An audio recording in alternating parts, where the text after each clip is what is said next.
दोस्तों, दिन रात कई ऐसे चीजों को देखते हैं जिसका जवाब कई लोगों को पता नहीं होता। दिन और रात या समय हमारी पूरी दिनचर्या में एक महत्वपूर्ण रोल अदा करता है। रात के समय सब सो जाते हैं और दिन के समय सब काम करते हैं, लेकिन सब कुछ ये परफेक्ट पीरियड में कैसे हो रहा है? आखिर पहले दिन और दिन के बाद रात कैसे होती है? ऐसा क्यों नहीं होता कि पहले 2 दिन हो जाए और फिर 2 रातें हो जाए?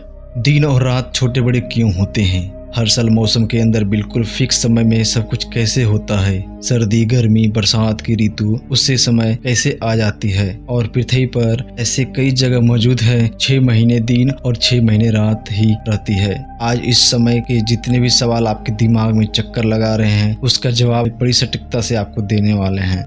आप देख रहे हैं रॉयल जानकारी यूट्यूब चैनल। ऐसे ही ब्रह्मांड के वीडियो के लिए चैनल को सब्सक्राइब कर सकते हैं। दोस्तों, दिन रात कैसे बनते हैं? यह सवाल बहुत ही ज्यादा इंटरेस्टिंग है। सबसे पहले आपको बताते हैं कि हमारी पृथ्वी ब्रह्मांड के अंदर एक गोली के रूप में लटका हुआ है, जो दूर से सूरज के गुरुत्वाकर्षण बल के अंदर बंधी रहती है और सूरज का चक्कर लगाती है। पृथ्वी के पास अपना खुद का कोई प्रकाश नहीं है। जो भी उजाला पृथ्वी पर आता है बस सूरज की ओर से ही आता है।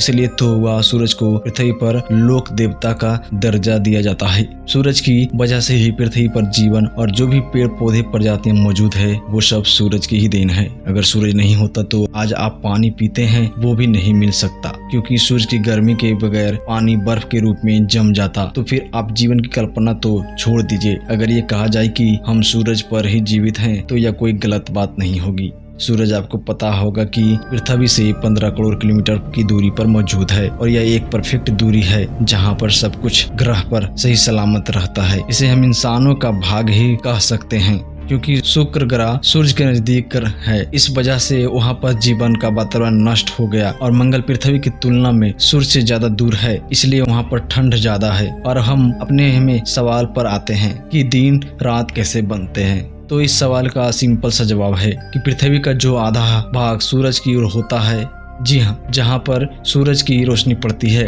उस साइड दिन रहता है, और जो भाग सूरज के बैक साइड में पड़ता है उस पर सूरज का प्रकाश नहीं जा पाता। इस वजह से उस वाले भाग में रात होती है। अब दूसरा जो सबसे इंटरेस्टिंग सवाल है कि आखिर दिन के पीछे रात और रात के पीछे दिन क्यों होता है? तो पृथ्वी अपने अक्ष पर यानी धुरी पर घूमती है। अगर विज्ञान की भाषा में कहे तो इसे परिभ्रमण काल कहा जाता है और अपनी खुद की ध्रुव पर है। एक राउंड पूरा करने में पृथ्वी 24 घंटे का समय लेती है। इसी 24 घंटे के समय अंतराल में पृथ्वी का कोई भी एक भाग हमेशा सूरज की ओर गुजर रहा होता है। इस कारण सूरज की रोशनी इस भाग में पड़ती है, तो इस वजह से दिन रहता है। और पृथ्वी का भाग जो पीछे का साइड रहता है वह भाग अंधेरे में रहने के कारण यहाँ रात होती है।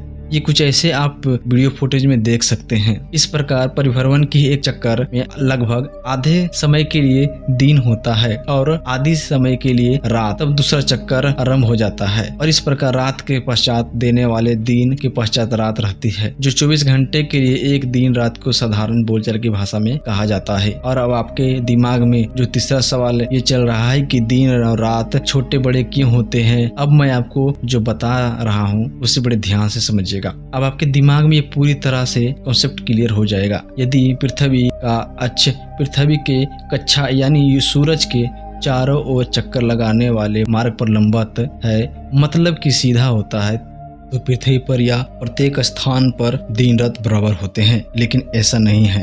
यहाँ पर पृथ्वी का अक्ष पृथ्वी की कक्षा के साथ 66/2 डिग्री का कोण बनाए रखता है और पूरे साल में परिक्रमण में झुकाव इस प्रकार रहता है। अब इस वजह से होता है कि 21 जून को उत्तर ध्रुव सूरज की ओर सबसे अधिक झुका हुआ होता है। इसी वजह से जून में उत्तरी गोलार्ध में दिन बड़े और रात छोटी होती है, और इसके उलट में दक्षिण गोलार्ध में दिन छोटे हो जाते हैं और रात बड़ी हो जाती है। और 22 सितंबर को दक्षिण ध्रुव सूरज की सबसे अधिक ओर झुका रहता है, जिसमें से उत्तरी गोलार्ध में दिन छोटे और रात बड़ी और दक्षिणी गोलार्ध में दिन बड़े और रात छोटे होते हैं। 21 मार्च और 30 सितंबर को उत्तरी और दक्षिणी ध्रुव का सूरज के प्रति झुकाव एक समान होता है। इसके परिणाम यह होता है कि इस दिन और रात दोनों बराबर होते हैं। अब बात आई है पृथ्वी के ध्रुवीय इलाकों की, जिससे कि मैंने वीडियो में पहले बताया 6 महीने तक के दिन और 6 महीने तक का रात होता है। पृथ्वी के ध्रुवीय इलाकों में रहती है। उत्तरी ध्रुव 21 मार्च से 23 सितंबर तक लगातार सूर्य के सामने रहता है और दक्षिणी ध्रुव 23 सितंबर से 21 मार्च तक विषुवत वर्त पर दिन रात वर्ष भर समान होते हैं और मौसमी वर्ष भर एक जैसा ही रहता है। अब बात आई है आखिर प्रतिपादित मौसम कैसे बदलते हैं। साल में आखिर कैसे वर्षा सर्दी गर्मी का मौसम आता है। इस सवाल का जवाब छुपा है पृथ्वी द्वारा सूर्य का चक्कर काटने के एक राउंड में। पृथ्वी सूर्य के चारों ओर एक परिक्रमण करने में 1 वर्ष का समय लगाती है, यानी एक चक्कर पूरा करने में 365 दिनों का समय लग जाता है। इसे ही एक साल कहा जाता है। इस परिक्रमण में कक्षा का झुकाव सदा अपने समानांतर रहता है। 21 मार्च को सूर्य विषुवत वृत्त पर लंबवत चमकता है और 21 जून को 33.5 डिग्री उत्तर में कर्क वृत्त पर सीधा चमकता है। 23 सितंबर को विषुवत वृत्त पर सूर्य की किरणें लंबवत पड़ती है और 22 सितंबर को 23.5 दक्षिण में मकर वृत्त पर इसका परिक्रमण ये होता है कि उत्तरी गोलार्ध में मार्च में वसंत ऋतु होती है, जून में ग्रीष्म ऋतु, सितंबर में शरद ऋतु और दिसंबर में शीत ऋतु होती है। दक्षिण गोलार्ध में ऋतुअंश के विपरीत होती है। गर्मी के मौसम में दिन लंबे होते हैं और रात के समय में छोटी होती है। सर्दी के ऋतु में दिन छोटे हो जाते हैं और रात लंबी हो जाती है और बसंत में शरद ऋतु में दिन रात बराबर होते हैं और मौसम सुहाना होता है। दोपहर को सूर्य की किरणें लंबवत पड़ती है, परंतु प्रातः और साय के समय किरणें तिरछी होती है। यही कारण है कि दोपहर को हमारी छाया छोटी होती है, परंतु सवेरे और शाम के समय बड़ी होती है। इस प्रकार है ग्रीष्म ऋतु में सूर्य दोपहर के समय शीत ऋतु की अपेक्षा अधिक लंबवत होता है, तथा ग्रीष्म ऋतु में सहायक छोटे होते हैं और शीत ऋतु में लंबे होते हैं। एक और बात ध्यान देने योग्य है, सूर्योदय के समय गर्मी हल्की होती है।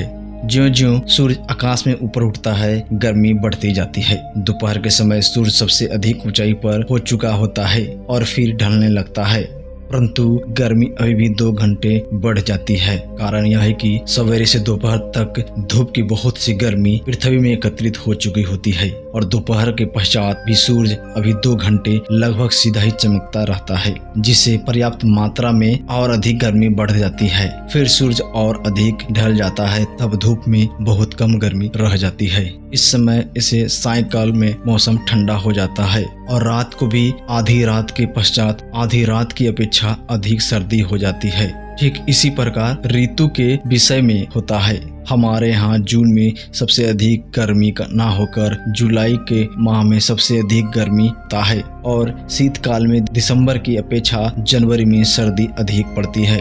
दोस्तों, यह था पृथ्वी पर दिन और रात बदलने का फॉर्मूला और इस प्रकार पृथ्वी पर ऋतु बदलती रहती है। इसमें कुछ ज्यादा बड़ा विज्ञान नहीं है, सिंपल बातें हैं। उम्मीद करते हैं आपको समझ में आ गए होंगे। अगर वीडियो अच्छा लगा है तो रॉयल जानकारी चैनल को सब्सक्राइब जरूर करें। वीडियो को अंत तक देखने के लिए आपका बहुत बहुत धन्यवाद।